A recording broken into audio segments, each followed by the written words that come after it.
testigo. Ay, ito, testigo sa hitman. Panoorin natin ito.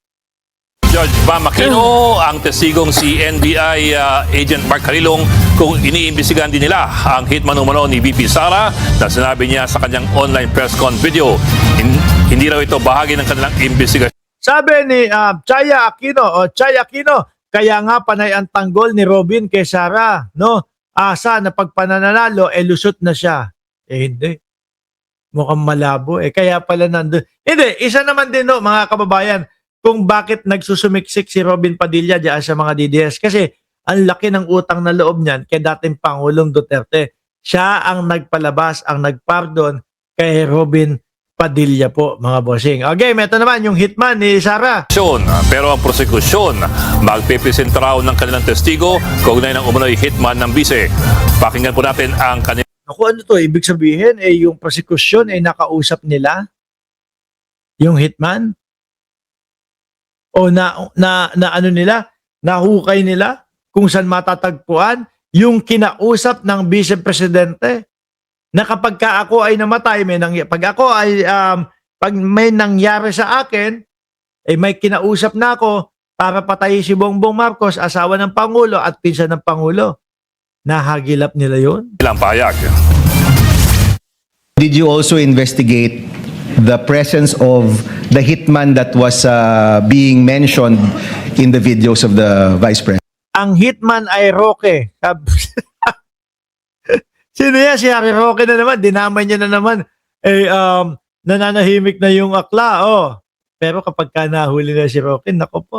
Yan ang pinakamaligayang tao sa Pilipinas, mga bossing. Pag nahuli si Roque, ang dami yung doon, ang dami yung mga topless doon, mga kababayan sa Oblo di ba? Hindi niya na kailangan na tignan natin kung mapapatopless natin itong presyo na ito. Nakatopless na. Sabi ni Music Stories, Mark Ramos sa Lunes yan, witness si Lotok, isang abogado ng NBI. Maganda yun, ano? I was only tasked for the video, sir. Will you be presenting other witnesses that will pertain to this alleged hitman? As to the alleged hitman, Your Honor, please. Yes. Yes. So kayo, Mr. Carilong, hindi kayo nag-imbestiga niyan. Wala kayong alam.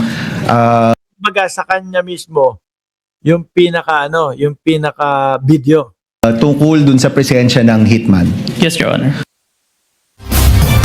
Buwelta naman ng isa pang abogado ng bise na si Attorney Mark Vinluan, taken out of context ang mga sinabi ng bise sa banat niya umano sa Hoy!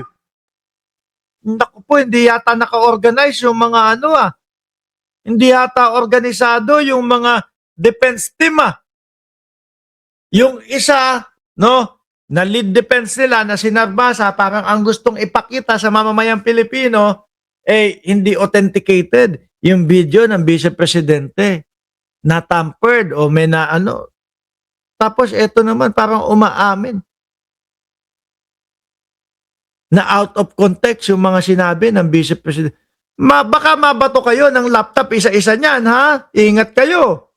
Mahirap mabukulan. Sabi ni Joseph Bangog, Mark, walang mabuti na papanig sa masasamang demonyo. Totoo naman Pangulo. Wala rin daw ebidensya na may nakausap na assassin ang bise. Giit pa nila, na-trigger lang daw ang bise dahil sa sinasabing Operation Romanov o banta sa buhay ng mga Duterte kaya nagbanta rin siya sa Pangulo. Ito ang ganun pala iyon. Operation Romanov. Ano yun? Yung ba yung napapabalita na may papatay daw sa mga DA? May papatay sa mga Duterte, yung anak. Ano?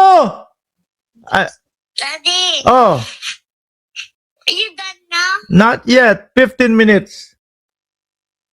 I just done with time. Okay. Bye-bye. See you later. Iyon, mga kababayan. Yun po ba? Yung napapabalita? Chismis? Bakit hanggang ngayon, buhay pa itong mga ito? Di ba? Operation Romanov. Russian, sabi ni Inamo TV. paliwanag dyan ng abogado ng bise. Si VP Sara na mismo ang nagsabi na hindi assassin ang kinausap niya. This term only came from people who took her statements out of their proper context Sandali, putang ina. Ay, sorry. Boss, hindi ikaw yung minura ko, ha? Ang pagkakaintindi ko at narinig ko, galing sa Vice Presidente mismo doon sa live na iyon, no? Pag ako may nangyari sa akin, may kinausap ng tao, may kinausap na akong tao, patayin si Bongbong Marcos, si Lisa Araneta Marcos, at si Martin Romualdez. So, sino po ang papatay do? Ako. Normal o maayos na tao. Engineer. Engineer po yung kinausap. Hindi yun. Hitman. Di ba? Hitman lang naman ang pwede mong kausapin ng ganyan eh. Maui Ramilo. Shout out sa inyo. Di ba? Hitman lang naman po ang pwede mong kausapin ng ganyan eh. Dahil mamaya kumausap ka ng kung sino-sino man, diyan. Susumbong ka pa niyan eh. Pero yung alam mo na talagang yun ang gawain, ang pumatay, di ba? Sara Army, yung papatay kay BBM. Sabi ni Mark Alfred, katane o kanya.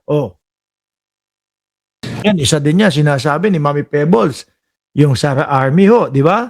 and tried to exaggerate them, the truth of the matter is this. She and her family were threatened. And while her Kailan naman yan? Wala naman kami narinig niyan, bago pa lang. Ang talagang narinig namin yung pagbabanta sa buhay ng Pangulo. Asawa ng Pangulo at pinsan ng Pangulo. response was unconventional, it was justified. What triggered Kumbaga, ito yung sinasabi po ni Senadora Risa Ontiveros, mga kababayan, na palalampasin na lang o hahayaan na lang magbanta kung paano yun yung sinabi ni Senadora Risa Ontiveros na hahayaan na lang po bang magbanta kasi pinagbantaan or whatever. Pero wala naman kami naririnig na binantaan yung pamilya nila. her response was a question about Operation Romanov, which is the plot to eliminate VP Sara and her entire family. Biglang sila na yung may banta. Ibang klaseng mag-imbento itong mga ito. Sir Almond Lee, present now, Mark. Salamat po. Sabi ni Mario Prades, mindset ng mga DDS, boss, kinokondisyon ng abogado ni Sara. Sila lang po. Iilan lang naman po ang mga DDS dyan. Diba? Sabi ni R. Sarmiento, 359, halata naman na imbento pa more sa kampo ni Sara Rat. Hindi ko kayo masisisi kung yan ang inyong mga sasabihin. Bakit po, mga kababayan?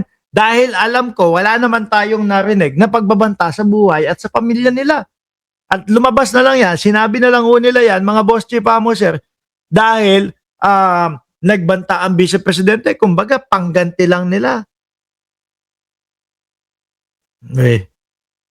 Kayo parang gumagawa-gawa lang kayo ng istorya para mailusot ang Vice Presidente Sabi ni Inamo TV, kung meron man papatay dyan sa mga Duterte, ito ang ating Diyos kasi uy, grabe ka.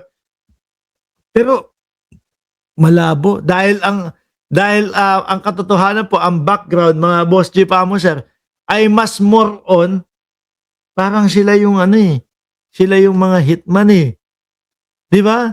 Sa mata ng mga karamihan ng Pilipino, sila yung mga nagpapayari di po ba? Bakit ang mga DDS, ang mga Duterte, itong mga senador ni Duterte, itong mga senador, pati na po yung mga DDS, mga Duterte, puro karahasan ho, mga kababayan.